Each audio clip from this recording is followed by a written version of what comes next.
I was born and raised in Enfield. After high school, I went overseas as an exchange student 3 times. My husband, my last year in Honduras, and I was a volunteer there at an orphanage. And my husband was redoing the office because it was a historical site. And we came back here with our last $100 in my pocket. And life has been downhill ever since, unfortunately. My husband started working at Gerber Technologies, and after the first year they downsized his job.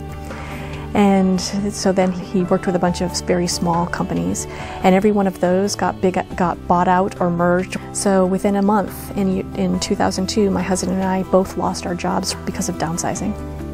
I worked at Bay State Medical Center, and I was literally walked out the door by the security guards, and along with 300 other people from the hospital.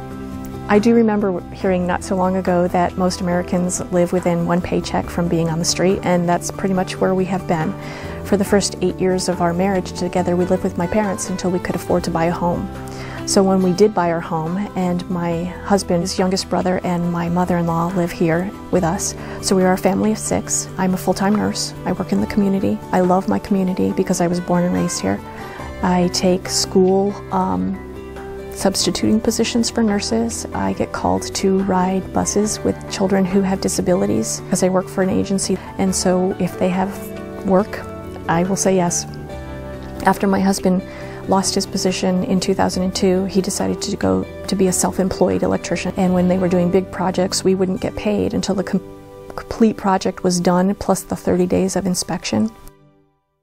I am a grandmother, widowed grandmother, raising a grandchild, and I've raised him since birth. It hasn't been easy. I lost everything. I lost my home. I lost my job. Everything just kind of came to a screeching halt, so I had to just keep trucking. Thankfully for people who have reached out and helped and guided you, you know. It's just a very different life when you've raised your family, and at 52 years old, you become a mom all over again.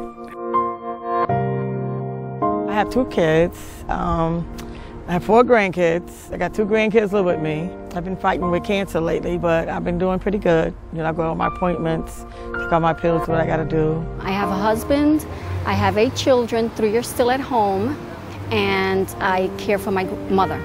My husband is the only one that works. I stay at home, I take care of the boys and my mother, so, you know, we really don't have, it's not a great job, and, you know, after paying the bills and the car that we absolutely need, we really don't have money. We do get some food stamps, and we're really thankful for that. But in order to make the food stamps last the whole month, we gotta buy stuff that'll really fill us up, you know, and we can't afford to buy stuff like, you know, fruits and vegetables and things like that. Well, I'm a single mom with 2 kids, one's 6 and one's 12. They attend here at Martin Luther King School, and I'm also a parent volunteer here. Yes, because right now I'm not working, so it makes it a lot easier to volunteer. That is, see my kids hungry is not something I would ever want. So with the food share, it always provides something at all times in my house. My life here in Hartford is great. I have 3 daughters. One's a neonatal nurse, one's studying to be a forensic scientist, and one is administrative assistant for the CEO at the Travelers. They're all good girls, and I was very fortunate. I had open heart surgery. After my open heart surgery, I lost practically everything in my life. The recuperation, the pain, the agony, the expense was overwhelming. One day, while crying my blue tears and thinking that God didn't love me anymore, a neighbor passed by and said, "There's a church right up the street. They help people with clothes, they help people with food." And I said, "Are you kidding?" They said, "No."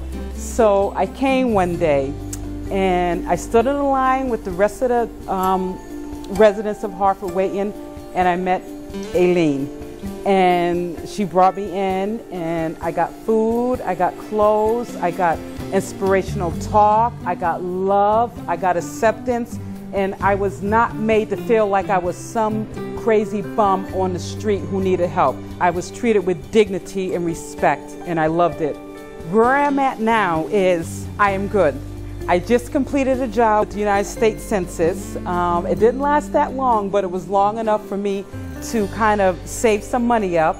And I'm going back to school in September. And I also learned through this experience how to help others.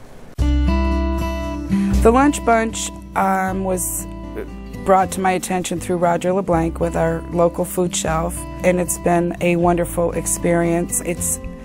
I guess it really opened my eyes to people who are worse off than you could ever imagine yourself would be.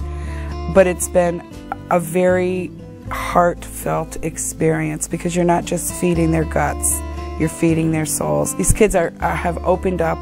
Some kids don't have a place to play outside because they're in a dangerous neighborhood. Well, they're come here and they're footloose and fancy free. So it really has made a lot of changes in little kids and parents. They come in happy. They're thankful. There is a part where you have to put your pride in your pocket and say, for the good of my family, I am the face of my family. They have never seen my husband, they have never seen my mother-in-law, and they've never seen my brother-in-law because it's too shameful for them. Even my children will not work at the food shelf because they don't want their friends from school to know. And I don't mind putting myself out there because I have seen people in far worse situations than I. At first, they were like, "Mom, you're gonna go stand in line to get some vegetables and fruit?" And I'm going, "Yeah, why? Why not? It's for our own good." One day I had my son Zachary, and they were giving, for some reason, Peeps, little Easter marshmallow Peeps. And they've been hooked ever since. Now they're like, "Oh, we got the salad from there." And they're actually eating salad. We eat salad almost every day. All of our produce comes from here. It's made us healthy. They helped me find a dentist. And they helped me with some other stuff, some like rent rebate, some housing, energy program. Tell you about a lot of different stuff that's going on that they can help you with. And I would like to thank Food Share. I would like to thank your foundation. I would like to thank all the volunteers, everybody that has any type of involvement to make this truck come through here, even the mechanics that fix it when it breaks down. We are very, very thankful and appreciative of everything that we receive here. The need is overwhelming. I never knew the need was this big. You know, you never know until you get into a situation, but the need is overwhelming. And the people who do stand in the lines, they are grateful. They may not be able to come up to you and say thank you, or a lot of them can't even express how they feel, but when we go out and we're walking away, they're grateful, there's tears in their eyes, and they're thankful, very thankful, and I am too.